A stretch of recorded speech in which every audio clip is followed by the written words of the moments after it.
మంచం మీద నుండి పైకి లేచావంటే అది దేవుని కృప. ఎంతమంది రాత్రుల్లో ఆ మంచాల మీద ప్రాణాలు కోల్పోతున్నారు అన్నారు తెలుసా? కరెక్ట్గా 2-2:30 ఆ టైంకి మొన్న ఈ మధ్యన ఒక ఆయనకి ఛాతీలో నొప్పి రావడం ప్రారంభించింది. వెంటనే భార్యను లేపాడు. పిల్లలు ఎక్కడో దూరంగా ఉన్నారు. నొప్పి వస్తుంది అన్నాడు. పక్కన ఎవరినో పిలిచి, బాబు కొంచెం హాస్పిటల్ తీసుకెళ్ళాలన్నట్టు ఆయన బండి వేసుకుని వచ్చి హాస్పిటల్ తీసుకెళ్ళి, పెయిన్ వస్తూ ఉంది. భార్యను అడుగుతున్నాడు, అమ్మ నన్ను బతికించు, ఎంత డబ్బు అయినా పర్వాలేదు, బాబు నన్ను త్వరగా తీసుకెళ్ళా హాస్పిటల్కి.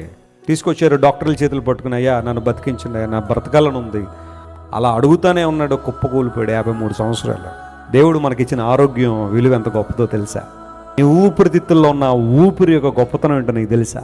ఇంకా నువ్వు సజీవుడు ఉన్నావంటే నీ గొప్పతనమా, నా గొప్పతనమా? లోకంలో గతించిపోయిన వాళ్ళందరూ మనకన్నా ఏమన్నా తక్కువ?